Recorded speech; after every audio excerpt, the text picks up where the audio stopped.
नमस्कार, आप सभी का स्वागत है हमारे खास कार्यक्रम आयुष्मान भव में। मैं हूं प्रीति सिंह। जी हां, नए साल पर इस नए कार्यक्रम के जरिए अब हम मिलकर आपकी सेहत का ख्याल रखेंगे, क्योंकि हम जानते हैं कि अच्छा स्वास्थ्य ही व्यक्ति की सबसे बड़ी पूंजी होती है। हर शनिवार हम किसी एक बीमारी पर चर्चा करेंगे और आज हम बात करेंगे अस्थमा यानी दमा की। ये बीमारी आज एक आम सी बीमारी बन गई है। अस्थमा, जिसमें सांस लेने में तकलीफ होती है, खांसी होती है, नाक से आवाज आने लगती है, इस तरह की दिक्कतें होती हैं। कई लोगों को अस्थमा के अटैक भी आते हैं। ये बीमारी आज बड़ी संख्या में लोगों को अपना शिकार बना रही है। आज इस कार्यक्रम में हमारे साथ खास मेहमान जुड़ेंगे। 3 खास मेहमान हमारे साथ मौजूद हैं जो आपके सवालों के जवाब देंगे। हमारे साथ जुड़ी हुई हैं डॉक्टर तनुजा मनोज नेसरी, जो कि अखिल भारतीय आयुर्वेद संस्थान में डायरेक्टर हैं, आपके सवालों का जवाब देंगी। साथ ही हमारे साथ है डॉक्टर वरिंदर सिंह, जो कि बाल रोग विशेषज्ञ और फिलहाल लेडी हार्डिंग मेडिकल कॉलेज से जुड़े हुए हैं। इसके अलावा हमारे साथ है डॉक्टर बिंदु शर्मा, जो कि होम्योपैथी विशेषज्ञ हैं। नमस्कार।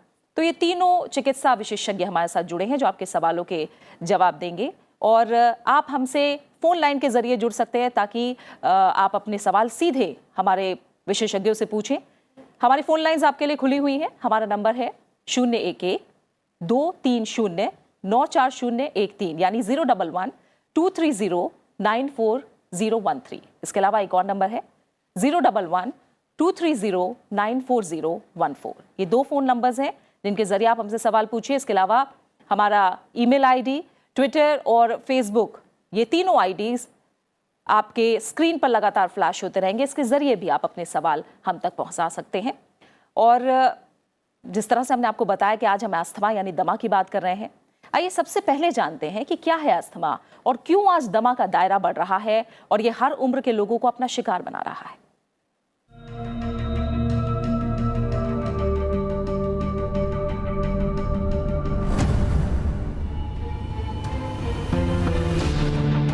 अस्थमा यानी दमा आज एक आम सी बीमारी बन गई है। ये सांस से जुड़ी एक बीमारी है जिसमें मरीज को सांस लेने में तकलीफ होती है। इसके पीछे वजह है सांस की नली में सूजन या पतलापन आ जाना, जिसके कारण मरीज को फेफड़ों पर ज्यादा दबाव महसूस होता है। ऐसे में सांस लेने पर दम फूलने लगता है, खांसी होने लगती है और सीने में जकड़न के साथ साथ आवाज भी आने लगती है। अक्सर अस्थमा के अटैक आते हैं। यूं तो सांस फूलने के कई कारण हो सकते हैं, लेकिन इनमें सबसे प्रमुख कारण अस्थमा यानी दमा ही है।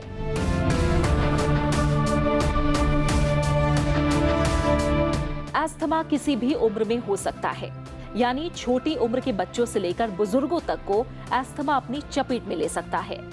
इस रोग के लिए पर्यावरण प्रदूषण और आनुवंशिक कारण प्रमुख रूप से जिम्मेदार हैं। इसलिए जो माता पिता इस रोग से पीड़ित हैं, उनके बच्चों में इसका खतरा बढ़ जाता है। खासकर सर्दियों के मौसम में इसकी तकलीफ ज्यादा बढ़ जाती है। सर्दी के मौसम में सामान्य व्यक्ति की श्वास नलिकाएं भी मामूली से सिकुड़ जाती हैं। इसलिए इस दौरान अस्थमा की चपेट में आने की आशंका बढ़ जाती है। लक्षणों के आधार पर अस्थमा 2 तरह का होता है, बाहरी और आंतरिक अस्थमा। बाहरी अस्थमा परागकणों, पशुओं, धूल, गंदगी, कॉकरोच आदि के कारण हो सकता है, जबकि आंतरिक अस्थमा कुछ केमिकल्स के शरीर के अंदर जाने से होता है, जिनमें बढ़ता प्रदूषण, सिगरेट का धुआं आदि इसकी बड़ी वजह है। आमतौर से इस बीमारी का मुख्य असर मौसम के बदलाव के साथ दिखता है। अस्थमा का खतरा समय के साथ लगातार बढ़ता भी जा रहा है। दुनिया भर में लगभग 35 करोड़ से ज्यादा लोग अस्थमा की समस्या से ग्रसित हैं। इनमें से लगभग 5 से 10% रोगियों में मुश्किल किस्म का अस्थमा है, क्योंकि उन्हें इसके तीव्र दौरे पड़ते हैं। बावजूद इसके इस पर नियंत्रण पाने में ज्यादातर देश विफल हैं। अस्थमा के बढ़ते मामलों के लिए वायु प्रदूषण को जिम्मेदार ठहराया जा सकता है। इसके चलते हर साल 3 करोड़ से ज्यादा लोगों को अस्पताल का मुंह देखना पड़ता है। कारों, ऊर्जा संयंत्रों और फैक्ट्रियों के उत्सर्जन से हर साल दुनिया भर में बड़ी संख्या में अस्थमा के मामले सामने आ रहे हैं। भारत की बात करें तो कई शहरों, खासकर राजधानी दिल्ली, एनसीआर में वायु प्रदूषण बेहद खतरनाक स्तर पर बना हुआ है। हाल ही में आई विश्व स्वास्थ्य संगठन यानी WHO की एक रिपोर्ट से इस समस्या की और भयावह तस्वीर सामने आई। रिपोर्ट के अनुसार जहरीली हवा के चलते भारत में 2016 में 5 साल से कम उम्र के लगभग 1 लाख मासूम बच्चों को जान गंवानी पड़ी। प्रदूषण के चलते सन 2016 में 15 साल से कम उम्र के लगभग 6 लाख बच्चों की मौत हुई। वहीं ग्रीन पीस की तरफ से जारी एक अन्य रिपोर्ट में कहा गया है कि PM 2.5 और ओजोन के निर्माण के प्रमुख कारणों में शुमार दुनिया के 3 सर्वाधिक नाइट्रोजन ऑक्साइड वायु प्रदूषण उत्सर्जन स्थल भारत में ही हैं, जिनमें से एक दिल्ली NCR में है। अस्थमा यानी दमा अगर एक बार किसी को हो जाए तो जिंदगी भर उसे इस बीमारी से जूझना पड़ता है। दमा एक ऐसा रोग है जिसे पूरी तरह यानी 100% रोकना संभव नहीं होता। 1-2 अटैक हर साल होने की संभावना बनी रहती है। हजारों अस्थमा रोगियों को वर्षों से तीव्र और लगातार रहने वाले अस्थमा का सामना करना पड़ रहा है और इनहेलर्स और नेबुलाइजर्स के माध्यम से दवा के निरंतर सेवन के बावजूद उन्हें सांस लेने में जबरदस्त कठिनाई होती है। अस्थमा के उपचार में ऐसी दवाएं इस्तेमाल की जाती हैं जिनसे श्वास नलियां खुल सके और उनमें सूजन कम हो सके। इसके अलावा अगर खान-पान और दिनचर्या में बदलाव किया जाए तो इसे कम किया जा सकता है। जिन वस्तुओं या खान-पान की चीजों से एलर्जी हो उनसे परहेज रखना चाहिए। धुएं, धूल मिट्टी, धूम्रपान से बचना चाहिए। रोज इनहेलर लेने से अटैक पड़ने से बचा जा सकता है। यानी अगर समय पर इलाज करा लिया जाए और थोड़ा एहतियात बरता जाए तो अस्थमा को काबू में किया जा सकता है। Bureau report, Rajya Sabha TV. तो अस्थमा यानी दमा की समस्या से जुड़ी कोई भी सवाल आपके जहन में है तो आप हमें कॉल मिलाइए। और हमारे साथ आज पहले कॉलर भी जुड़ गए हैं, सचिन सिंह झारखंड से हमारे साथ जुड़े हैं। सचिन, बहुत बहुत शुक्रिया राज्यसभा टीवी के साथ जुड़ने के लिए। आप अपना सवाल पूछ सकते हैं। मैम, मैं एक दिन ऐसे ठंड सर्दी के ही मौसम में मैं जब सोया था तो एक दिन मैं सांस ले रहा था। तो जब मैं सांस ले रहा था तभी मेरे जो सांस है ना वो डायरेक्ट आके वोकल कॉर्ड में अटक रहे थे और मैं ठीक से सांस नहीं ले पा रहा था। और क्योंकि मैं अकेले रहता तो बहुत डर गया था उस वक्त। अच्छा, ये एक बार हुआ आपको? एक बार हुआ मैम, उसके बाद फिर 2-3 दिन कंटिन्यूसली हुआ, उसके बाद फिर अभी प्रॉब्लम कम है। तो मैं जानना चाहता हूँ कि ये क्या अस्थमा का एक मतलब कि इंडिकेशन है या क्या है? बिल्कुल, अपने विशेषज्ञों से हम जानेंगे। डॉक्टर वरिंदर, सचिन जिस तरह की तकलीफ बता रहे हैं। देखिए, ऐसा होता है कि आपका जो डिस्क्रिप्शन है इससे ये कहना तो मुश्किल है कि ये अस्थमा है या नहीं है। आमतौर पे सूखी खांसी या अचानक सांस लेने में तकलीफ होना, खास सांस छोड़ने में, ये लक्षण होता है अस्थमा का। और ये जो सूखी खांसी होती है ये रात में या अर्ली मॉर्निंग ज़्यादा होती है। एक तो इसका ये लक्षण रहता है। दूसरा ये होता है कि दौड़ने भागने, धूल मिट्टी या किसी धुएं के एक्सपोजर से भी ये ज़्यादा होती है। तो अगर इनके कुछ लक्षण इस तरह से हैं तो उसको अस्थमा कहा जा सकता है।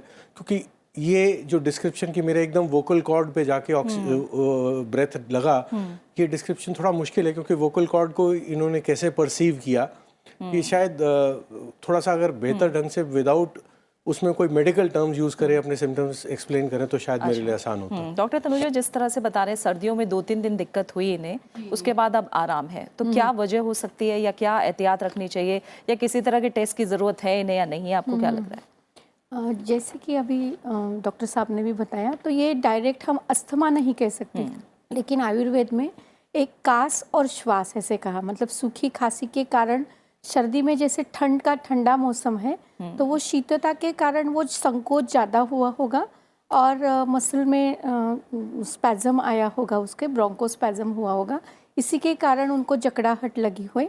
तो उसी में हम बहुत सिंपल एक तरीका घरेलू हम उपचार कर सकते हैं, जिसमें गर्म पानी है, गुनगुना पानी, उसमें नमक डाल के या मुलेठी डाल के अगर उसको लिया जाए तो उनको वो जो स्पैज़म है वो कम हो सकता है। अच्छा। दूसरा, अगर घर में सरसों का तेल है उसको फेफड़े को लगा के बाहर एक्सटर्नल लगा के अगर उसको सेकें तो भी ये तुरंत स्पैज़म कम होगा।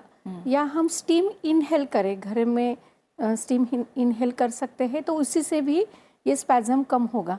तो ये करने से जो ठंड के कारण अगर किसी को खांसी है या डिस्निया जिसको श्वास लेने में कष्ट आता है, तो ये सिंपल तरीके से कम हो सकता है।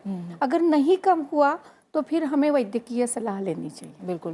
और डॉक्टर बिंदु, जिस तरह से कहते हैं कि सर्दियों में तो आम लोगों को भी दिक्कत हो जाती है सांस से जुड़ी, कैसे जाने कि ये अस्थमा के लक्षण है या कोई नॉर्मल खांसी है? किस तरह से फर्क महसूस कर सकते हैं? लक्षण देखिए, जिस तरह से ये लक्षण अभी बता रहे हैं हमें, उससे एकदम से इमीडिएटली डायग्नोज करना कि ये अस्थमा है, ये तो पॉसिबिलिटी नहीं है।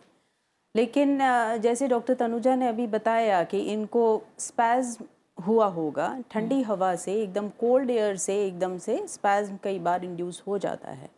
तो इनिशियली तो ये स्टीम इनहेलेशन और इस तरह से जो घरेलू मेजर्स हैं, इसी से ये ट्रीटमेंट अपना कर सकते हैं। अपने लाइफस्टाइल में थोड़ा सा चेंज कर सकते हैं, गर्म पानी का सेवन कर सकते हैं।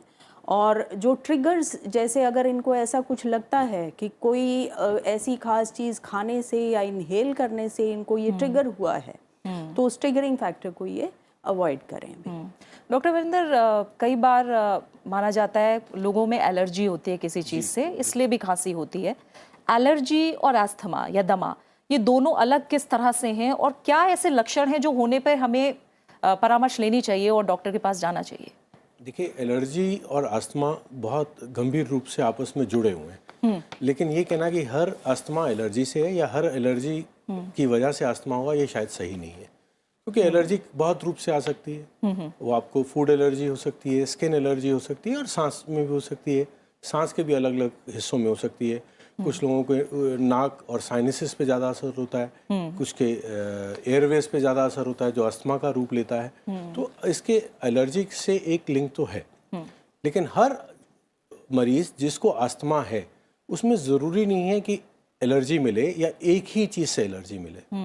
तो ये एक बहुत कॉम्प्लेक्स रिलेशनशिप है, हालांकि एलर्जी और अस्थमा का अदरवाइज आपस में काफ़ी घनिष्ठ संबंध। बिल्कुल। एक और कॉलर हमारे साथ रेनू जुड़ी हैं बहादुरगढ़ से।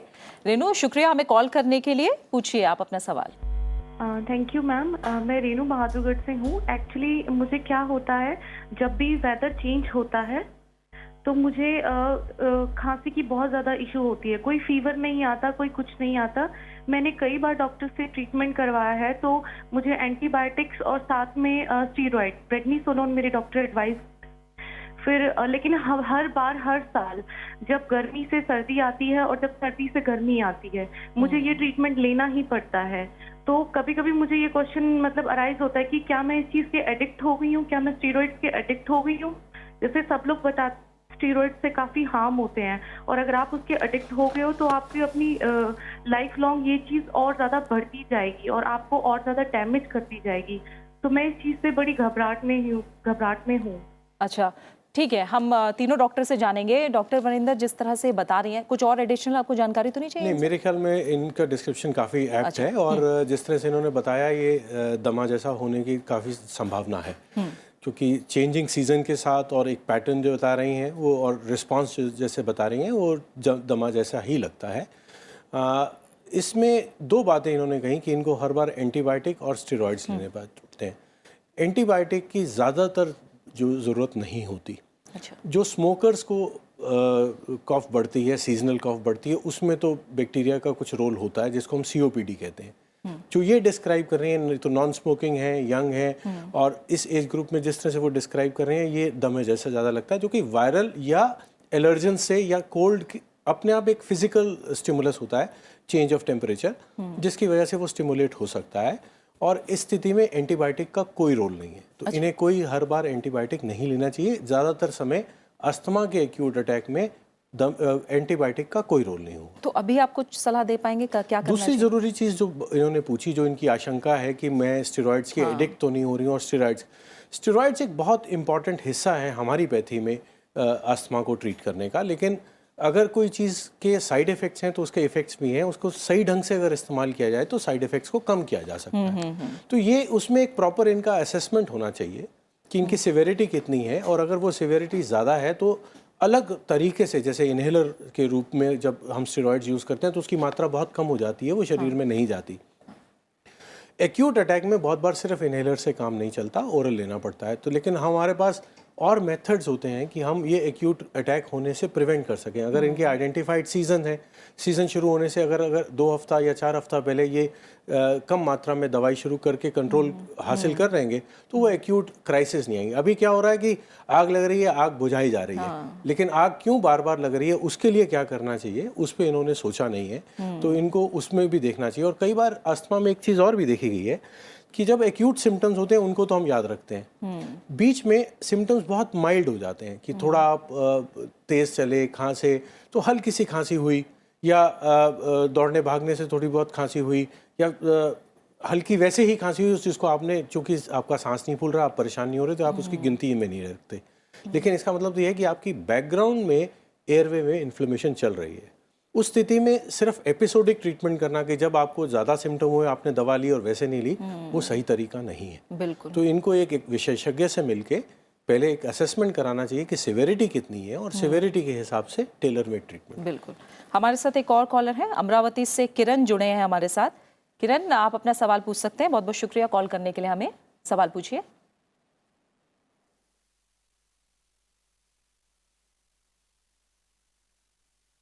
लगता है उनका कॉल डिस्कनेक्ट हो गया है। डॉक्टर तनुजा, जिस तरह से अभी कॉलर ने हमें बताया कि उन्हें स्टीरॉयड लेना पड़ रहा है और एंटीबायोटिक्स लेनी पड़ रही हैं, और जैसे डॉक्टर वरिंदर भी कह रहे हैं कि आग लगने का इंतजार ना किया जाए, उससे पहले ही उसे रोका जाए। हाँ, तो क्या जब मौसम बदले कुछ इस तरह के घरेलू नुस्खे या आयुर्वेदिक नुस्खे हैं जिन्हें वो अपनाकर इसे काबू में कर सकते हैं? हाँ, ये जो सीजन बदलाव के कारण जिनको दमा होता है, अस्थमा होता है, उसके लिए आयुर्वेद एक प्रभावशाली माध्यम है। वो घरेलू नुस्खे भी नहीं है, एक उसकी होलिस्टिक ट्रीटमेंट है। अच्छा। जैसे कि मैडम ने अभी रेणु जी ने पूछा कि गर्मी से सर्दी शुरू होती है और सर्दी से गर्मी होती है। तो हम अगर पहले सर्दी से गर्मी शुरू होती है, जिसको हम फरवरी मार्च में अस्थमा ज़्यादा होता है सभी जगह, अच्छा, जिसमें वसंत ऋतु कहते हैं, पोलन ग्रेन्स भी ज़्यादा आते हैं। और इस वसंत ऋतु में अगर ठंडी से गर्मी में हम जा रहे हैं और अस्थमा हो रहा है, तो उसके लिए वमन कराना, इंड्यूस्ड एमेसिस, या आयुर्वेद में वैद्यकीय सलाह के अनुसार करेंगे तो वो अस्थमा कितने भी साल का है तो वो ठीक हो जाता है, आगे पूरा सीजन पर नहीं होता है। और जब हम गर्मी से ठंडी की तरफ जाते हैं, जैसे दिवाली के समय है, अक्टूबर नवंबर, जिसको शरद ऋतु कहते हैं, तो उसमें अगर अस्थमा होता है उसमें विरेचन करना चाहिए, मतलब परगेशन करना चाहिए। ये एक साइंटिफिक तरीका है। लेकिन घरेलू अगर हमें, जिनको ऐसा मौसम के बदलाव से अस्थमा होता है, उनको एक चीज़ ज़रूर ध्यान रखना चाहिए कि उनका पेट, मतलब डाइजेशन अच्छा होना चाहिए, वो कॉन्स्टिपेशन ना होने दो, क्योंकि कॉन्स्टिपेशन होता है तो उसका असर होके अस्थमा सीजन में होता है जरूर। और जिनको मौसम के बदलाव से होता है उनको घर में एक शुंठ मिरी पिपली, जिनका कॉम्बिनेशन त्रिकटु कहते हैं, तो वो शुरू में ही शुरुआत करनी चाहिए गर्म पानी में, या सुबह सुबह शहद के साथ अगर ले तो वो उनको पूरा मौसम उनका अच्छा चला जाएगा। अच्छा। खासकर सर्दी में च्यवनप्राश भी वो ले सकते हैं, फायदेमंद हो सकता है। डॉक्टर बिंदु, हमने देखा, जिस तरह से अपनी रिपोर्ट में भी देखा है कि किस तरह से बच्चे ज़्यादा से ज़्यादा शिकार बन रहे हैं आज के टाइम अस्थमा के। क्या होम्योपैथी में इस तरह के इलाज हैं कि बच्चों में ही अगर शुरुआत कर दी जाए तो काफ़ी हद तक इसे कंट्रोल किया जा सके? क्या सलाह देंगे आप बच्चों के लिए? जी हाँ, इस कार्यक्रम के माध्यम से मैं यही बताना चाहूँगी कि होम्योपैथी में इसका बहुत ही प्रभावशाली उपचार उपलब्ध है। लेकिन जैसा हमने पहले रिपोर्ट में भी देखा प्रीति कि ये एक एपिसोडिक पैरोक्सिस्मल डिजीज़ है, जो कि आपको एक्यूट अटैक आएगा, उसके बाद में आप कुछ समय तक बिल्कुल एसिम्प्टोमेटिक रहेंगे, जिसमें आपको कोई भी लक्षण नहीं रहेगा। तो ऐसे केसेस में हमारा ट्रीटमेंट जो होता है दैट इज़ 2 टायर ट्रीटमेंट हम जो प्रपोज करते हैं कि एक्यूट केस में हम ऐसी मेडिसिन दे के, होम्योपैथिक मेडिसिन हमारे पास उपलब्ध होती हैं जिनसे हम एक्यूट अटैक उनका चेक कर लेते हैं, उसको कंट्रोल कर लेते हैं। लेकिन जब पेशेंट एसिम्प्टोमेटिक फेज में है तो उस समय उनको एक tailor made, customised, individualised treatment हम देते हैं रोगी के लक्षण देख के। और बच्चों के बारे में जैसे आप पूछ रही हैं, तो इसके बारे में तो मुझे ये कहना है कि होम्योपैथिक मेडिसिन तो बच्चों में पॉपुलर इसलिए है क्योंकि ये मीठी गोली होती है। बिल्कुल। तो उसका लेना बहुत आसान होता है। और अगर कन्वेंशनल सिस्टम में जो ट्रीटमेंट अस्थमा के लिए बच्चों को दिया जाता है, नेबुलाइजेशन, इनहेलर, वो बहुत बोझिल होता है बच्चों के लिए, उसको टॉलरेट करना। और होम्योपैथी ट्रीटमेंट बहुत सिंपल होता है, असरदार होता है और बहुत सॉफ्ट जेंटल ट्रीटमेंट माना जाता है। तो बच्चों के लिए भी हमारे पास बहुत कारगर इसके लिए उपचार उपलब्ध है। Though I may not make big claims कि भाई ये क्योर नहीं हो सकता, लेकिन it can be managed to a great extent. बिल्कुल बिल्कुल। एक और कॉलर सुनील ठाकुर शिमला से हमारे साथ जुड़ रहे हैं। सुनील, शुक्रिया हमें कॉल करने के लिए। आप अपना सवाल पूछ सकते हैं। जी, मुझे आंखों में एलर्जी रहती है और नाक बहता है काफी ज्यादा और छींकें आती है बहुत ज्यादा। ये है बारिश का जब सीजन शुरू होता है तो मुझे ये फिर ही ये और समस्या रहती है ज्यादातर। क्या है ये भी एक अस्थमा है? सिर्फ बारिश के मौसम में होता है सुनील? ये सिर्फ बारिश के मौसम में होता है या साल में कभी और भी आपको ये तकलीफ होती है? कभी और भी हो जाती है, पर मैं आइडेंटिफाई नहीं कर पाया पूरी तरह से कि ये कब होती है। बस बारिश में तो निश्चित है मुझे सिट्राजिन लेनी पड़ती है। जब मुझे छींकें शुरू हो जाती है तो बहुत बुरे हालत हो जाते हैं। और मुझे ये पर्टिकुलरली अपने एरिया में होती है, शायद घास से कोई ऐसा पॉलन निकलता है। अगर मैं कहीं शहरों में जाता हूँ, चंडीगढ़ वगैरह, तो हालांकि वहाँ पॉल्यूशन ज्यादा होता है, बट मुझे वहाँ नहीं होती ये प्रॉब्लम। अच्छा, तो आप किसी खास विशेषज्ञ से पूछना चाहेंगे? हमारे पास एलोपैथी, होम्योपैथी और आयुर्वेदिक तीनों विशेषज्ञ मौजूद। इसका जो सही उपचार है वो कैसे किया जा सकता है और मुझे क्या क्या सावधानियां बरतनी चाहिए? ठीक है, हम तीनों से जानते हैं। डॉक्टर वरिंदर, आप क्या बताएंगे इन्हें, क्या सलाह देंगे? ये अस्थमा तो नहीं है, बट ये एलर्जी है, जो कि राइनोसाइनोसाइटिस से और एलर्जिक कंजंक्टिवाइटिस हो सकता है। और इनका बड़ा एप्ट सा आइडेंटिफिकेशन है जो इन्होंने बहुत इंपॉर्टेंट हिस्ट्री दी है कि शिमला के एरिया में रहते हैं तो होता है और दूसरे एरियाज में जाते हैं नहीं आते। तो हो सकता है कि कोई लोकल पोलन्स हैं, एलर्जेंस हैं जो उस पर्टिकुलर सीजन में होते हैं जिससे इनको एलर्जी है। तो उसमें एलर्जी में एक बहुत इंपॉर्टेंट पार्ट होता है allergy prevention, avoidance of allergens. तो अगर वो there are test available, skin पर टेस्ट होते हैं जिससे आइडेंटिफाई किया जा सकता है कि ये किस पर्टिकुलर पोलन से अगर एक या दो से अगर है तो ये उसको अवॉइड भी कर सकते हैं और उसके अगेंस्ट कई बार हमारे पास इम्यूनोथेरेपी इंजेक्शन होते हैं, उससे भी कंट्रोल किया जा सकता है। एंड ये एक मेथड है। जो दवाइयों का वो नाम ले रहे थे वो नॉन स्पेसिफिक एंटी हिस्टामिनिक्स हैं, एंटी एलर्जिक दवाइयाँ हैं। वो किसी भी एलर्जी के लिए उस समय का तो कंट्रोल दे देंगी, लेकिन अगर इनको भावी रूप से एक इफेक्टिव थेरेपी चाहिए तो वो नहीं है। वो सिम्टम कंट्रोल की बात कर रहे हैं। अच्छा। लेकिन जो अंडरलाइंग डिजीज है पहले उसका आइडेंटिफाई हो करके देयर में be possibility of definitive treatment. बिल्कुल। एक और कॉलर है हमारे साथ, अनुराग दिल्ली से जुड़े हैं। अनुराग, आप अपना सवाल पूछ सकते हैं। मैम, जैसे कि मैं 6-7 साल से ये समय ये कफ से रिलेटेड जो दवा होता है, मतलब हमेशा डॉक्टर बोलते हैं कि आपको एलर्जी का प्रॉब्लम है, लेकिन डॉक्टर लोग सही होता है, कुल पकड़ नहीं पाते कि क्या है। 6-7 महीने दवा होता है और वो ठीक हो जाता है। ठीक तो नहीं होता है पूरी तरह से 2-4 महीने तक। फिर होता क्या है कि अभी का मैं हाल फिलहाल का प्रॉब्लम बता रहा हूँ, ये है कि जब मैं सुबह में उठता हूँ तो खर अंदर से कफ की आवाज़ आती है। मतलब लगता है कि क्या प्रॉब्लम हो गया है। फिर मैं मतलब कभी कभी ऐसा होता है कि हाँ टाइप की कफ हो जाती है। और रास्ते में जब चलते हैं या सो कर जब उठते हैं तो अंदर से गजीब टाइप का आवाज़ आता है, कॉन्जेशन होता है। और 6-7 साल से ये प्रॉब्लम है मैम। मैं कहीं भी एम्स में भी 2 महीने की दवा कराया गया, फिर रेगुलर बोले, इतना मतलब कि इससे परेशान हो जाता हूँ कि एम्स से बाहर से दवा लेना होता है, क्योंकि वो लोग ऐसे टाइम पे दवा देते हैं। और होम्योपैथी से भी दवा करवाया, वो लोग बोले कि 24 घंटा आपको हमेशा 6 महीने 8 महीने आपको मतलब कि पानी पीने, कुसुम पानी पीने हैं। मैं तो ऐसा हमेशा नहीं कर पाता हूँ, क्योंकि बाहर जाइएगा तो हमेशा मतलब कि गर्म पानी, अच्छे पानी उपलब्ध नहीं रहते हैं, तो हो जाता है प्रॉब्लम मुझको। अच्छा, आपको गर्म पानी पीने के लिए बोला गया है? या मैम, और अच्छा, मतलब अस्थमा है कि क्या है, कुछ भी समझ में नहीं आता है मैम। बिल्कुल, हम अपने विशेषज्ञों से जानेंगे। डॉक्टर तनुजा, जिस तरह से ये बता रहे हैं 6-7 साल से परेशान हैं और दवाइयाँ लेके भी इनको कुछ आराम नहीं मिल रहा है, तो क्या ऐसा उपाय ये कर सकते हैं ताकि इन्हें राहत मिले? और क्या कोई टेस्ट भी इनके लिए ज़रूरी है? पहले ये जाना जाए। उनको या तो दमा हो सकता है, लेकिन उसके दमा और एलर्जी, एलर्जिक ब्रोंकाइटिस जिसको कहते हैं, एलर्जी के कारण उनको अगर है तो कोई एलर्जेंस पता करने चाहिए, जैसे अभी डॉक्टर साहब ने कहा। और दूसरा, उनको अगर अस्थमा में, तो आयुर्वेद में एक बहुत आसान तरीका है हमें समझने के लिए। ऐसे कहा है, आसीनो लभते सौख्यम, मतलब अगर सोते हैं तो आपको बढ़ता है, अगर आप सोने से बैठ के खड़े होके बैठते हैं तो आपको सांस लेने में आसान हो जाता है। आप जब बाहर ठंडी हवा में, धूल में, पोल्यूशन में जाते हैं तो ये बढ़ता है। तो ये हो सकता है, लेकिन उनको ये बचने के लिए उनको क्या करना चाहिए? तो बेसिकली उनको क्यों ठीक नहीं हो रहा है, एक तो वो पोल्यूशन में बहुत उनका काम ऐसे होगा कि वो दिल्ली के या कहीं बाहर पोल्यूशन में जा सकते, उनका काम होता होगा। दूसरी, एक ठंडी हवा में, एसी में शायद होगा। लेकिन सबसे जो इम्पोर्टेंट बात है कि उनकी लाइफस्टाइल में गड़बड़ होगी। क्योंकि ये this is a lifestyle disease.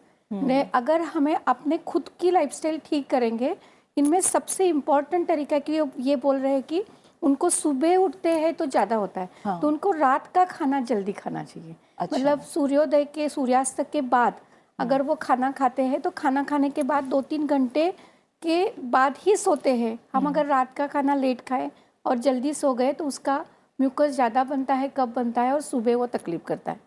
दूसरी, वो ज़्यादा दही, खट्टी चीज़ें, ठंडी चीज़ें रात को खाते होंगे, लेते होंगे, उससे ही बढ़ता है। तो वो खाने में, लाइफस्टाइल में उनको परहेज रखना, ठीक करना, उससे उनका ठीक हो सकता है। दूसरा, घरेलू, जिनकी एलर्जी भी अगर घरेलू है, एलर्जी से हो रहा है, जैसे पानी ज़्यादा आ रहा है, तो हल्दी का, दूध में हल्दी डाल के लें, क्योंकि हल्दी is a best anti histaminic, anti allergy. Ayurveda में कहा हल्दी का हरिद्राक खंड आता है। पानी ले, गर्म पानी, उसमें तुलसी डाल के ले, तो तुलसी के ड्रॉप्स भी आते हैं। तो तुलसी, हल्दी, आजू बाजू में अगर वो कुछ अडूसा वगैरह ले तो उससे वो ठीक हो सकते हैं। अगर नहीं हो रहे तो उनको वैद्यकीय परामर्श करना चाहिए। यानी खान पान पे कंट्रोल करना बहुत ज़्यादा ज़रूरी है, क्योंकि कई बार हम देखते आते ही लोग दिन भर बिजी हैं, आके खाना खाया और तुरंत सो गए। जी। सबसे बड़ा आप ये भी बता रही हैं कि खाना जल्दी खाना है, और उसके बाद थोड़ा टहलना है, तभी सोना है। जिस तरह से डॉक्टर बिंदु ये बता रहे थे, होम्योपैथी इलाज भी इन्होंने लिया और गर्म पानी की बात बता रहे थे, जो इनके लिए मुमकिन नहीं हो पा रहा है। ऐसे में आप क्या सलाह देंगी, इन्हें क्या करना चाहिए? देखिए, जो एस्थमा है, this is a complex disease, gene and environment factor इसमें बहुत इम्पॉर्टेंट होते हैं। इसमें दोनों चीज़ें होना ज़रूरी होती है, जेनेटिक इनहेरिटेंस प्लस एनवायरनमेंट।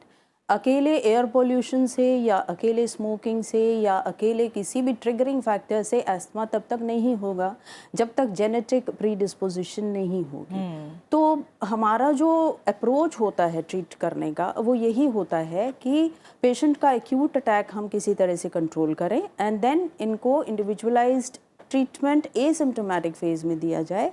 और मुझे ऐसा संभव प्रतीत नहीं होता कि अगर ये रेगुलरली दवाई, होम्योपैथिक ट्रीटमेंट अपना लें तो ये क्यों नहीं रिस्पॉन्ड करेंगे। बिकॉज हमारा जो होम्योपैथी ट्रीटमेंट है ये कम्प्लीटली लक्षणों पर आधारित होता है। तो ये किसी एक क्वालिफाइड होम्योपैथिक प्रैक्टिशनर से संपर्क करें। तो मुझे ऐसा पूरा विश्वास है कि अगर इन्होंने अपने पूरे टेस्ट करवाए हैं और अगर ये थॉरोली ट्रीटमेंट लेते हैं तो इनका इलाज पूरी तरह से संभव है। बिल्कुल। एक और फेसबुक के जरिए हमारे पास सवाल आया है, अंकिता ने ये सवाल पूछा है, और अंकिता ये कह रही है कि उनका 5 साल का बच्चा है और जब वो सोता है तो कुछ सांस से आवाज़ें आती हैं, कुछ ऐसा लगता है जैसे खराटे जैसी आवाज़ आ रही है। तो डॉक्टर साहब, क्या इसके पीछे क्या वजह हो सकती है? देखिए, जो खराटे जैसी आवाज़ आती है इसका मतलब है अपर एयरवे ऑब्स्ट्रक्शन, यानी नाक के पीछे का जो एरिया है उसमें ऑब्स्ट्रक्शन होना। अच्छा। ये एडिनॉइड्स एक कॉमन प्रॉब्लम होती है छोटे बच्चों के साथ। जैसे टॉन्सिल गले में होते हैं, ऐसे नाक में टॉन्सिल होते हैं जिनको एडिनॉइड्स कहा जाता है। और अगर वो बड़े होते हैं, जो कि एक नॉर्मल प्रक्रिया भी हो सकती है और वो एलर्जी का हिस्सा भी हो सकते हैं, तो उसके साथ बच्चों को खराटे हो सकते हैं। लेकिन ये एक कारण है, खराटों के और बहुत सारे कारण होते हैं। बहुत बार सिर्फ खराटों से चिंता नहीं करनी होती, लेकिन कई बार ये गंभीर बीमारी का लक्षण भी हो सकते हैं। अच्छा। खासकर अगर बच्चा, जिसको हम कहते हैं रेस्टलेस लेग सिंड्रोम, कि हम बच्चे का सो ही नहीं सकते, वो एक जगह लेटाते हैं दूसरी जगह पाते हैं, या बहुत टांग चलाता है। और बीच बीच में ऐसा माँ बाप कहेंगे कि लगता है कि इसका एकदम से सांस रुक जाएगा, खराटे लेते लेते एकदम बिल्कुल शांत हो जाता है और फिर दोबारा से बच्चा उठता है, कई बार नींद से भी उठ जाता है, और पलट के दोबारा से लेटता है और फिर से वो प्रक्रिया शुरू हो जाती है। ये सिग्निफाई करता है कि खर्राटों की वजह से एयरवे बंद हो जाता है, उसको ऑक्सीजन की कमी हो जाती है और फिर वो दोबारा से उठ के उस ऑक्सीजन को दोबारा से लेने के लिए अब उसको मेहनत करनी पड़ती है। तो उस स्थिति में पहले ये एडिनोइड्स क्यों बढ़े, कोई एलर्जिक थी तो उसके लिए क्या किया जाना चाहिए, और अगर उनकी डिपेंडिंग ऑन कि उनका क्या साइज और क्या प्रभाव है, उनका ऑपरेशन या लोकल हम स्टेरॉइड्स वगैरह देते हैं जिससे इसको रिस्पांस किया जा सकता है। टेलीविज़न के माध्यम से इंडिविजुअल पेशेंट को ट्रीटमेंट बताना बहुत बहुत खतरनाक हो सकता है, क्योंकि जो लक्षण हम सुनते हैं, जिस तरह से हमें एक्सप्लेन किए जाते हैं, वो ज़रूरी नहीं है सही हो। और जब तक मरीज को एग्जामिन करके उसे ना मिलाया जाए, मैं सब श्रोताओं को ये और देखने वालों को ये आगाह करना चाहूँगा कि हमारी बातों को उस संदर्भ में समझें और इससे अपने आप से कोई उपचार करने की कोशिश ना करें। इससे केवल ये उम्मीद बनाए कि हाँ, उपचार संभव है। किस किस तरह के उपचार संभव है, चाहे आयुर्वेदिक हो, चाहे एलोपैथिक हो, चाहे होम्योपैथिक हो, there are possibilities, there are immense possibilities. और जो एक इम्पॉर्टेंट बात डॉक्टर बिंदु शर्मा ने कही, वो मेरे हिसाब से बहुत इम्पॉर्टेंट है। आज हमारे देश में हर पैथी में क्वैकरी है। There are unqualified professionals who claim. तो उन क्लेम्स में मत जाएं, आप किसी भी ट्रेंड प्रोफेशनल के पास जाएं। और ऐसे सिर्फ किसी का कह देना कि मैं सालों से होम्योपैथी की प्रैक्टिस कर रहा हूँ या एलोपैथी की प्रैक्टिस कर रहा हूँ, इस तरह से मेडिसिन नहीं आती है। ये एक बहुत गंभीर मामला है, हेल्थ का मामला है और इसके बारे में जानना भी बहुत गंभीर है। इसीलिए हम आप जैसे मेहमानों को बुलाते हैं ताकि अच्छी से अच्छी राय हमारे दर्शकों तक पहुँच पाए। और किरण एक बार फिर से हमारे साथ जुड़ गए हैं अमरावती से। किरण, शुक्रिया हमें कॉल करने के लिए। आप सवाल पूछ सकते हैं अपना।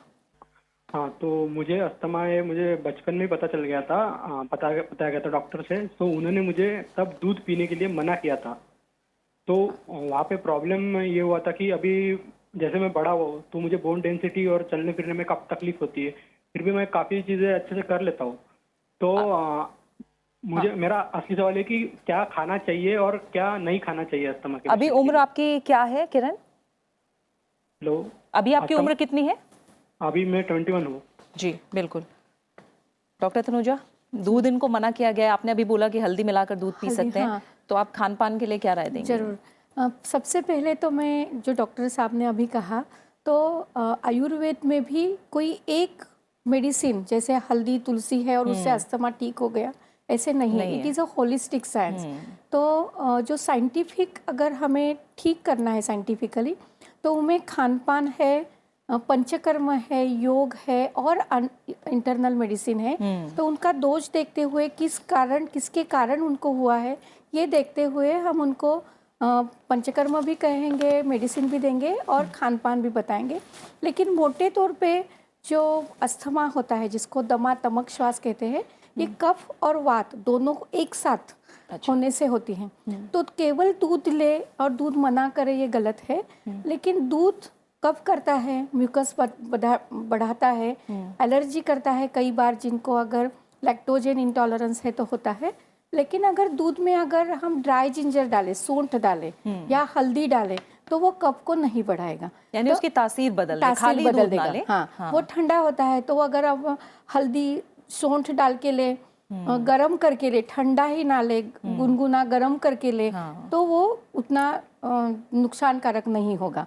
लेकिन हम मोटे तौर पे जो डाइट की बात करें तो हम ये कहते हैं, जो कफ वात शामक यत् किंचित कफो वातक ना, जो उष्ण हो और स्निग्ध हो, अंक्चुअस हो, तो जो कुछ भी खाना ले वो गरम ले, फ्रेश ले, वो ठंडा ना ले, सूखा ना ले। आजकल जो जंक फूड कहते हैं जिसको, वो उससे थोड़ा बचे। ताज़ा गरम हल्का शाम को ऐसा खाना ले तो उससे नुकसान नहीं करता कोई भी चीज़। सबसे बड़ी बात आपने कहा कि खाना जल्दी खाएं, रात में, जल्दी खाइए। बिल्कुल। तो ये उपाय आप अपना सकते हैं। एक और कॉलर हमारे साथ नवनीत जुड़े हैं प्रयागराज से। नवनीत, शुक्रिया हमें कॉल करने के लिए। सवाल पूछिए। जी मैम नमस्कार, मेरा नाम नवनीत है, मैं इलाहाबाद से बोल रहा हूँ। मैं मेरी मदर को लगभग पिछले 10 सालों से अस्थमा है जी। मैं प्रॉब्लम ये है कि मम्मी को हम लोग जो नेबुलाइजर और इनके इनहेलर्स हैं वो टाइम टू टाइम देते हैं, लेकिन अभी लास्ट ईयर मींस 2018 में अप्रैल में इनको अस्थमा की प्रॉब्लम ज्यादा बढ़ी और निमोनिया में कन्वर्ट हो गई। अच्छा। मैम इलाज हुआ, जो सबसे ज़्यादा टफ, जो हार्डेस्ट इन्होंने मेडिकल में एंटीबायोटिक है मेरोपेनेन, उसकी डोजेस दी और वो कंट्रोल में आ गया। मैम अभी जस्ट दिसंबर में लास्ट वीक इनको फिर से निमोनिया हो गया। तो मैम क्या कारण है कि ये बार बार इनको निमोनिया, अस्थमा निमोनिया में कन्वर्ट हो रहा है? किन चीज़ों को हमें अवॉइड करना चाहिए कि इस तरीके की दिक्कत ना हो इनको, या खान पान में हमें क्या कंट्रोल करना चाहिए? और इनकी एक और प्रॉब्लम है कि जब भी वेदर चेंज होता है तो इनके गले में जकड़न और खांसी, ये दिक्कत हमेशा बन जाती है मैम। तो दिक्कत ज़्यादा बढ़ गई है डॉक्टर वीरेंद्र, जिस तरह से बता रहे हैं। जो अस्थमा से तो निमोनिया नहीं बनता, लेकिन जब आपकी श्वास की चीज़ें कमज़ोर होती हैं और ख़ासकर जब आप लॉन्ग टर्म स्टेरॉइड्स पे होते हैं तो आप रिस्क ऑफ इन्फेक्शंस बढ़ जाता है। तो ये एक कारण हो सकता है कि जिस वजह से उनको निमोनिया हुआ हो। लेकिन अगर बार बार निमोनिया हो रहा है तो एक बार ये जांच होना भी बहुत ज़रूरी है कि क्या ये केवल अस्थमा ही है या कोई और बीमारी तो नहीं है जिसमें ब्रोंकोस्पैज़म हो सकता है और साथ में कुछ और अंडरलाइंग प्रॉब्लम हो सकती है, जिसके बारे में एक प्रॉपर इन्वेस्टिगेशन के बाद ही पता लग सकता है, क्योंकि आमतौर पे अस्थमा की वजह से निमोनिया नहीं बनता है। अच्छा। तो अगर ये दूसरी बार ऐसा हुआ है तो कारण ज़रूर देखा जाना चाहिए कि ये सिर्फ अस्थमा ही है, कोई और कारण तो नहीं। बिल्कुल। एक यूट्यूब के ज़रिए हमारे पास सवाल आया है, अरुण कुमार हैं, उन्होंने पूछा है, झारखंड से सवाल है। 9 साल का बच्चा है और इन्हें सांस लेने में सर्दियों के टाइम तकलीफ होती है और उन्होंने ये भी कहा ज़ुकाम हो ना हो इससे कोई फ़र्क नहीं है, मतलब उसे अगर ज़ुकाम नहीं है तो भी उसे सांस लेने में तकलीफ होती है। तो डॉक्टर बिंदु क्या बताएंगे आप इन्हें? 9 साल उम्र है बच्चे की। देखिए, जिस तरह की ये हिस्ट्री बता रहे हैं, हाँ, तो प्रतीत तो यही होता है कि इनको नेज़ोब्रोंकियल एलर्जी की शुरुआत हो रही है। अच्छा। And if it is not treated properly तो अल्टीमेटली वो एस्थमा में कन्वर्ट हो सकता है। तो इसमें इनको ये आइडेंटिफाई करना पड़ेगा कि किस चीज़ से उनको एलर्जी है। ईदर तो अपने आप भी आइडेंटिफाई कर सकते हैं, जैसे क्या चीज़ खाने पीने से या किसी चीज़ के एक्सपोजर से इनको तकलीफ़ हो रही है, या फिर टेस्ट के थ्रू ये थोड़ा सा पता लगवाएं कि किस चीज़ से इनको एलर्जी है, और फिर इनका प्रॉपरली लक्षणों पर आधारित होम्योपैथिक ट्रीटमेंट बहुत सफल इसमें प्रूव हो सकता है। अच्छा, मैं ये जानना चाहूँगी डॉक्टर साहब, क्या जिस तरह से हम बात कर रहे हैं, कोई खांसी हो रही है या ज़ुकाम है या सांस फूल रही है, इसके कई और कारण भी होते हैं। क्या ऐसे स्पेसिफिक कोई लक्षण हैं जिनसे पता चले कि ये दमा बन सकता है या अस्थमा हो सकता है, या कोई वॉक टेस्ट हो या किसी और तरह के टेस्ट हो जो नॉर्मल जो ज़िंदगी है उसमें पता चल सके कि अब मुझे डॉक्टर के पास अपने बच्चे को ले जाना चाहिए या मुझे खुद अब डॉक्टर के पास जाना चाहिए? देखिए, मैंने शुरू में भी कहा था कि सबसे इम्पॉर्टेंट चीज़ होती है कि ज़्यादातर समय जो दमे की खांसी होती है वो सूखी होती है। अच्छा। उसमें बलगम नहीं होती अनलेस अनटिल आपको साथ में साइनोसाइटिस हो। दूसरी इम्पॉर्टेंट बात ये होती है कि इसके ट्रिगर्स होते हैं। तो मौसम के बदलने से, चाहे वो बारिश का मौसम हो, किसी को ठंडी में ज़्यादा होता है, change of season, change of temperature, ये एक ट्रिगर हो। दौड़ने भागने से, बहुत छोटे बच्चों में रोने और हंसने से भी। अच्छा। ये अगर ट्रिगर होता है कि वो हंसता है रोता तो बहुत देर तक हंसता रहता है, तो this could be one warning sign कि कहीं ये अस्थमा तो नहीं है। बिल्कुल। सांस के अंदर आवाज़ आना, खराटों की बात नहीं हो रही, सीटी जैसी आवाज़ आना, ये एक लक्षण हो सकता है। सांस फूलना, ये एक इम्पॉर्टेंट लक्षण है। ज़रूरी बात यह है कि हर बार दमे में सांस फूलेगा ये ज़रूरी नहीं है। डॉक्टर बिंदु शर्मा ने भी थोड़ी देर पहले कहा था कि एक्यूट अटैक और इन बिटवीन, और इन बिटवीन आप कई बार टोटली एसिम्टोमेटिक हो सकते हैं, कोई लक्षण ना हो, या ऐसा हो सकता है कि बहुत माइल्ड लक्षण हो।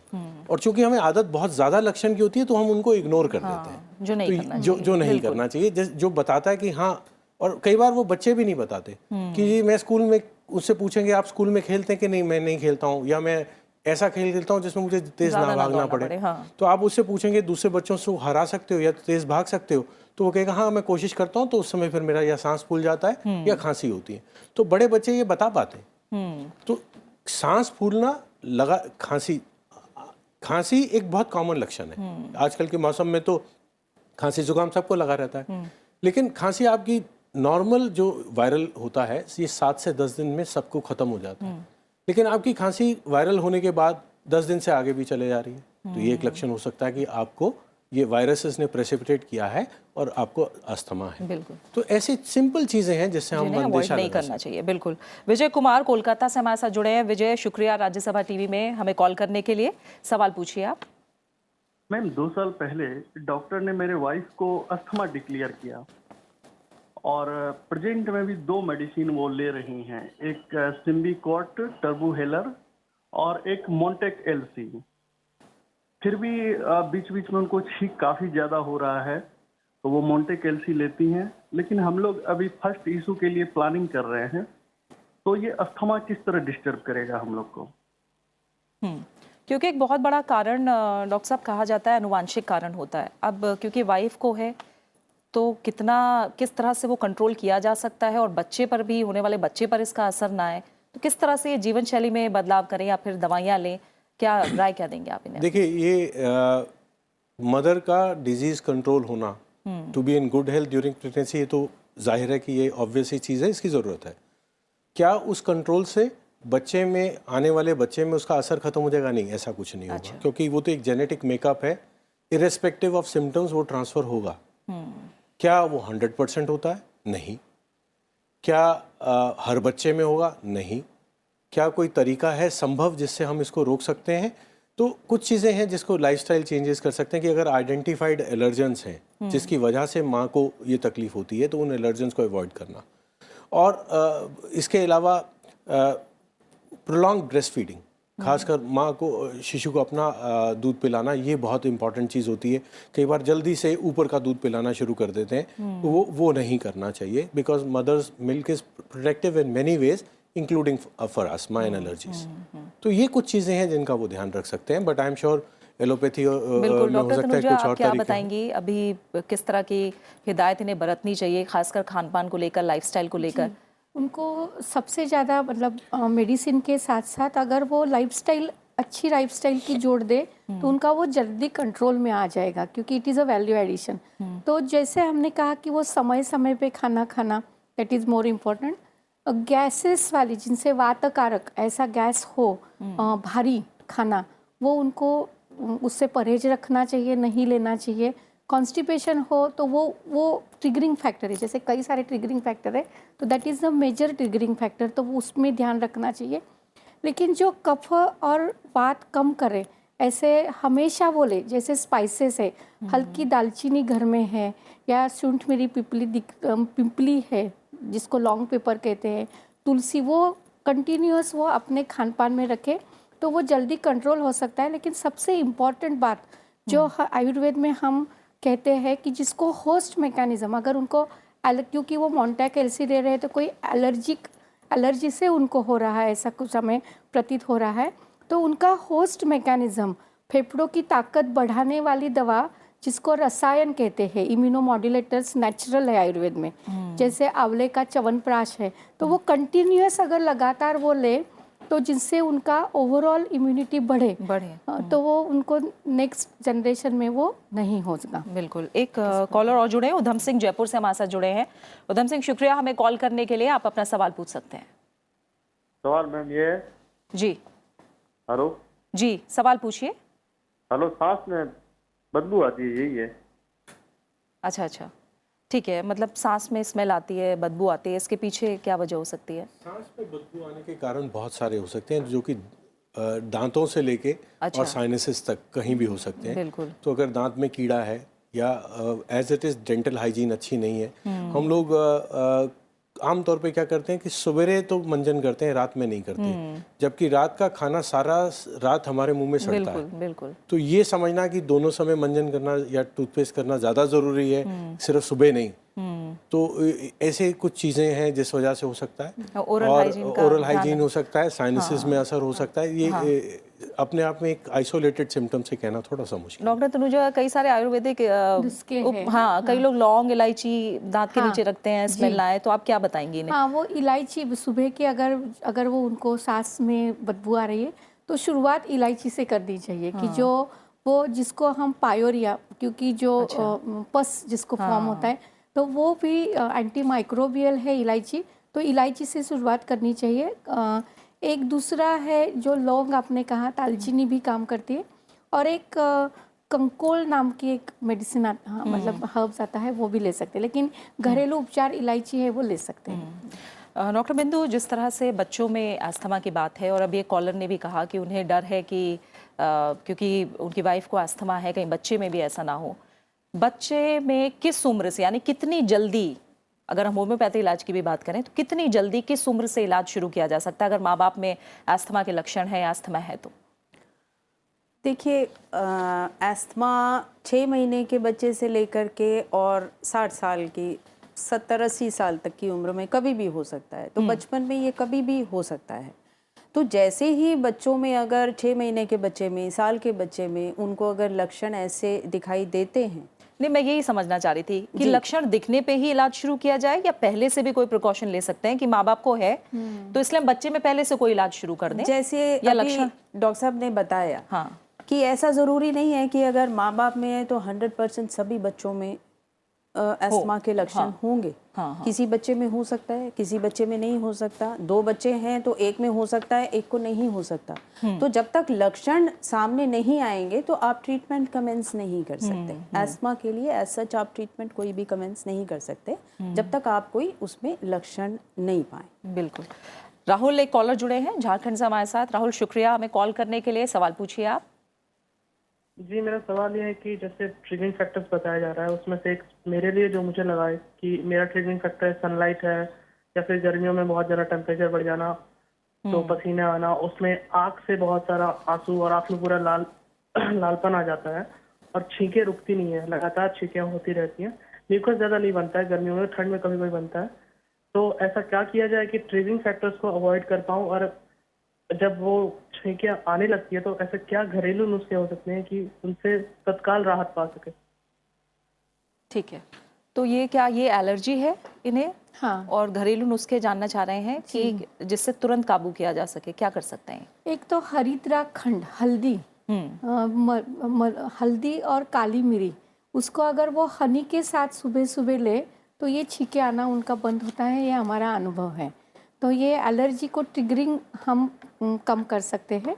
दूसरा एक जो क्लासिकल घर में ले सकते कोई भी, इसको एक सीतोपलादी चूर्ण करके है कि जिसमें दालचीनी सभी मसाले ही है जिससे बनाया है, वो मिलता है। तो वो अगर ले हनी के साथ तो उससे भी उनका एलर्जी शुरुआत होना ही कम हो जाए। और जैसे सबसे इम्पोर्टेंट वो जिससे एलर्जी है उससे ही बचना, वो बहुत इम्पोर्टेंट है। बिल्कुल। एक सवाल हमारे पास ट्विटर पे आया है, भावना ने पूछा है, ये अभी प्रेग्नेंट है और इनका ये कहना है कि इनकी फैमिली में हिस्ट्री रही है, अस्थमा रहा है लोगों को, लेकिन इन्हें अस्थमा नहीं है। ऐसे में बच्चे में कितना खतरा है कि इनके बच्चे को भी अस्थमा हो सकता है? डॉक्टर, मैं इनको ये कहूँगा कि आप गर्भवती हैं, पॉजिटिव फ्रेम ऑफ माइंड में रहिए, स्टैटिस्टिक्स से मत जूझिए, क्योंकि ये मेरा कुछ भी स्टैटिस्टिक्स देना, अगर वो आप जैसे मैं कहता हूँ ये आपके 3% चांस है तो 97% चांस तो नहीं है, ऐसा कोई परसेंटेज नहीं बनी होती। These are relative risk as compared to the rest of the population, ठीक है, और वो हर इंडिविजुअल के लिए डिफरेंट होते हैं। हमें उन रिस्क को जानने की ज़रूरत होती है जिसमें हम अपनी तरफ से कोई चेंज ला के रुकावट ला सकते हो। जो चीज़ आपके हाथ में नहीं है, beyond having a good lifestyle, आप इससे मत जूझिए, क्योंकि इसका कोई ना सिंपल हमारे पास जवाब है और ना ही कोई उपचार है। अगर मैं कह भी दूं कि इतने % रिस्क ज़्यादा है तो फिर क्या, इफ सो व्हाट। तो डॉक्टर साहब की यही राय है कि आप चिंता मत करिए और खुश रहिए और सब कुछ अच्छा होगा। बिल्कुल बिल्कुल, और सब कुछ अच्छा होगा आपके साथ। एक निधि हमारे साथ कॉलर दिल्ली से जुड़ गई हैं। निधि, आप अपना सवाल पूछिए। पहले तो सबको नमस्कार मेरी तरफ से। नमस्कार मैम, मैं ये जानना चाहती हूँ कि लास्ट 2-3 साल से मेरे पापा को रात को बहुत ज़्यादा जो है खराटे हो रहे हैं।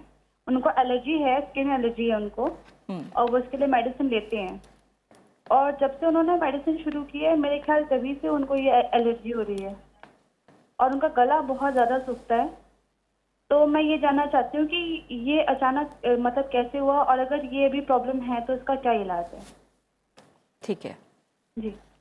ये जो आप खराटों की बात कर रही हैं, बहुत बार ये मोटापा का भी हिस्सा होते हैं और स्किन एलर्जी अपने आप से ज़रूरी नहीं है कि इसकी वजह से हमेशा नेज़ोब्रोंकियल या बाकी एलर्जी भी होगी, पर हाँ एक टाइप ऑफ हाँ, एलर्जी इनका ये कहना है कि जब से वो दवाई लेनी शुरू की है स्किन एलर्जी की, तब से ये समस्या बढ़ गई है। तो फिर उसको तो ऐसा कुछ हो सकता है कनेक्शन भी इसके बीच में? मुश्किल है कहना, लेकिन ये अगर इनके दिमाग में ये संशय है तो जहाँ से आप इलाज ले रहे हैं आप वापस जाइए, उनसे पूछिए कि वो आपको बता सकते हैं कि दोनों का आपस में बीमारी का लिंक है या दवा का लिंक है। बिल्कुल। और अगर दवा का लिंक है, होता नहीं है ऐसा मेरी समझ से, लेकिन अगर दवा को कोई लिंक लगता है तो अल्टरनेटिव मेडिसिन बहुत तरह की अवेलेबल होती हैं। ज़रूरी नहीं है कि अगर एक सूट नहीं करी तो दूसरी नहीं दी जा सकती। ज़्यादा इंपॉर्टेंट चीज़ मुझे तो ये लगती है कि ये देखना पड़ेगा कि अगर ये खराटे हैं तो ये किस वजह से हैं, जिसमें एक बहुत इंपॉर्टेंट चीज़ बड़ी उम्र में मोटापा होता है। अच्छा।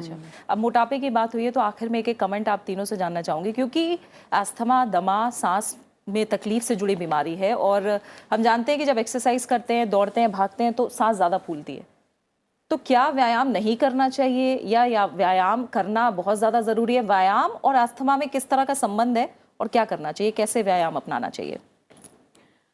पहले हम एक तरह की टर्म यूज़ किया करते थे, जैसे डॉक्टर साहब ने पहले बताया था कि एक्सरसाइज इंड्यूस्ड एस्थमा, लेकिन अब ये रिसर्च से प्रूव हो चुका है कि एक्सरसाइज एस्थमा इंड्यूस नहीं कर सकती।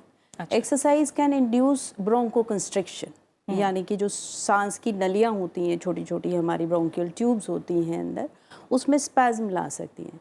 जब हम एक्सरसाइज करते हैं तो हम मुंह से सांस लेते हैं, बिकॉज ऑक्सीजन की डिमांड बढ़ जाती है हमारी बॉडी में, तो हम मुंह से भी सांस लेने लगते हैं। तो जो नाक से सांस लेने की प्रक्रिया में जो एयर को एक वार्मथ मिल जाती है अंदर जाते हुए नेजल पैसेज से, वो पॉसिबल नहीं होता। हम मुंह से सांस ले रहे हैं तो कोल्ड ड्राई एयर हम इनहेल कर रहे हैं directly, which is a triggering factor for asthma. तो कुछ एक्सरसाइजेज ऐसी होती हैं, जैसे ब्रीदिंग एक्सरसाइजेज होती हैं which are specially designed for asthmatics, वो हम उनको एडवाइज़ करते हैं कि इस तरह की ब्रीदिंग एक्सरसाइजेज, आयुर्वेदा योग में प्राणायाम जो है वो बहुत अच्छा इसमें एक्सरसाइज है। तो कम्प्लीटली एक्सरसाइज बंद करने के लिए हम एडवाइस नहीं करते, बिकॉज एक्सरसाइज तो बहुत ज़रूरी है आज के ज़माने। डॉक्टर साहब, जैसे बच्चों में एस्थमा होता है तो ज़्यादातर माँ बाप दौड़ो मत, भागो मत, अटैक आ सकता है या फिर सांस से जुड़ी तकलीफ हो सकती है, वो किस तरह की लाइफस्टाइल अपने बच्चों को दें? देखिए, हम लोग ये कहते हैं कि जनरली जो ट्रिगर है उसको अवॉइड करना चाहिए। Only trigger which is not to be avoided is exercise. बिल्कुल, क्योंकि general conditioning of the body is very important for it's not only about asthma, right. तो और ज़्यादातर समय ये पॉसिबल होता है कि अगर आपका अस्थमा कंट्रोल में है तो एक्सरसाइज से आपको परेशानी भी नहीं होगी। अच्छा, तो exercise is one trigger you overcome rather than avoid. To stay healthy is very important. बिल्कुल। डॉक्टर तनुजा, आप आखिर में क्या कहना चाहेंगी? जी, मैं योगासन की बात करूँगी। तो योगासन जरूर करना चाहिए हर एक अस्थमा के मरीज को, जिनको लंग डिसीज़ है उनको करना चाहिए, क्योंकि उससे हमारे लंग की रेस्पिरेटरी जो मैकेनिज्म है उसकी ताकत बढ़ती है। तो प्राणायाम तो है, लेकिन जो योगासन है सिंपल जो घर में कर सकते, जिसको भुजंगासन है, हम उल्टा होते हैं तो लंग की कैपेसिटी बढ़ती है। तो पवन मुक्तासन है तो वो उसका पेट का प्रेशर कम हो जाता है। हलासन, तो कुछ चीज़ें ऐसी है कि वो हमें जरूर करनी चाहिए। प्राणायाम में कपालभाति है, कई सारे चीज़ें वो करना चाहिए। कम से कम 30 मिनट चलना चाहिए। That is very very important. बिल्कुल, यानी कसरत से बिल्कुल भी दूर नहीं भागना है, और कसरत को भी अगर हम शामिल कर लेंगे तो काफ़ी हद तक अस्थमा को दूर रख सकते हैं। फिलहाल बहुत बहुत शुक्रिया डॉक्टर तनुजा आपका स्टूडियो में आने के लिए और चर्चा के लिए। डॉक्टर वरींद्र, आपका भी बहुत बहुत शुक्रिया। डॉक्टर बिंदु, बहुत बहुत शुक्रिया आपका हमारे साथ जुड़ने के लिए। तो ये तो हम सब जानते हैं कि दमा को जड़ से खत्म कर देने का कोई सीधा सा तरीका नहीं है, लेकिन आपने सुना और देखा कि अस्थमा को काबू करना ज़रूर मुमकिन है। तो एक बार हम आपको जाते जाते एक बार फिर से बता दें कि आप अलग अलग माध्यमों से हमारे साथ जुड़ सकते हैं। हर शनिवार हम आपके साथ शामिल होंगे। अपनी स्वास्थ्य समस्याओं से जुड़े सवाल आप हमसे कर सकते हैं, और हम आपको बता दें सुबह 11 से 12 बजे हर शनिवार हम एक खास बीमारी पर बात करेंगे। हमारे फ़ोन नंबर है 011-2309-4013 और एक और नंबर है 011-2309-4014। इसके अलावा आप ayushmanbhavar.rstv@gmail.com पर, इस ईमेल आईडी पर भी आप अपने सवाल हम तक पहुंचा सकते हैं। साथ ही फेसबुक और ट्विटर हैंडल पर भी आप सवाल पूछ सकते हैं। तो उम्मीद का दामन बिल्कुल मत छोड़िए और अपनी बीमारी से हार मानना तो बिल्कुल भी मत स्वीकार करिए। हम मिलकर देंगे मात आपकी बीमारी को। बस नियमित इलाज, जीवन शैली में थोड़ा सा बदलाव और व्यायाम, खान पान पर कंट्रोल जैसे उपायों को अपनाकर हरा दीजिए अपनी बीमारी को। अगले हफ्ते हम बात करेंगे आर्थराइटिस और जोड़ों के दर्द की। फिलहाल इस खास पेशकश में इतना ही, और आप जरूर अपना अच्छे से ख्याल रखिए। नमस्कार।